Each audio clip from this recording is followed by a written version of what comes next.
Namulat ang munting kaisipan sa mga bagay na hindi pangkaraniwan. Pagkabahala at pag-alala, yaong makikita sa mga mata ng bawat isa. Bawat galaw ay pigil, mga nakasanayan ay natigil, at walang ibang magawa kundi ang maghintay na maunawaan itong bagay na nakapagpabago sa ating mundo. Maligayang araw ang aking pagbati. Ako, si Ginoong Saril L. Taal, layunin kong makapagbigay ng ilang paalala, magturo ng aral, at mag-iwan ng isang puntong babago sa pananaw ng isang katulad ko. Ang dekalidad ng edukasyon, susi sa tagumpay. Bakit nga ba napakahalaga ng edukasyon sa panahon ngayon? Totoo ba na ang pagkakaroon ng sapat na edukasyon ay susi at gabay tungo sa magandang buhay? Karaniwang sa paniniwala natin, ang edukasyon ay pundasyon para sa buong pag-unlad. Ngunit, ang ating naisip ay, maaaring ang edukasyon ay para sa buong pag-unlad. Ang buhay ay nakabatay sa pag-unlad at ang pag-unlad ay nakabatay sa buhay. Kung ilalarawan natin ang pananaw na ito sa pananaw ng edukasyon, maaari natin ibuod na ang edukasyon ay ang buong pag-unlad ng pagkatao ng individual.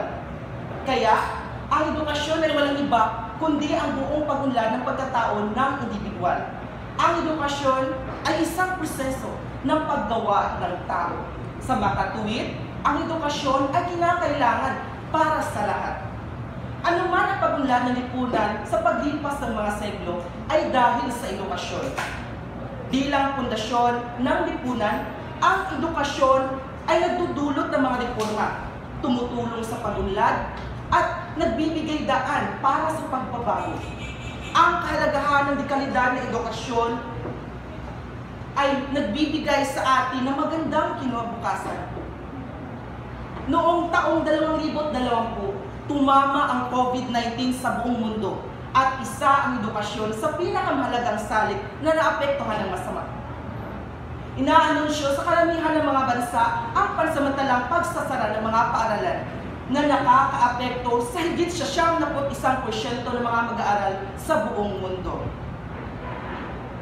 Ang edukasyon ay katumbas ng isang sumisipol na susi, hagdan, tulay, at sandata na panghabang buhay na bitbit ng bawat isang tao na magagamit natin sa ating paglalakbay at sa mga hakbang na dadaanan natin sa ating buhay.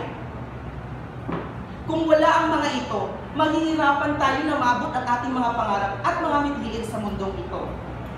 Susi ang edukasyon sa lahat ng pinto ng oportunidad. Kung mayroon tayo nito, magagawa nating buksan ang ating puso at isipan na pagsikapang makamit ang tagumpay na gustong makamtan. Ito ang tulay upang malalagpasan natin ang mga bagay na humahadlang sa pagkamit ng ating mga kapalaran. Ito ang hagdan upang maakyat natin ang mga bundok na humaharang sa ating pagkatagumpay.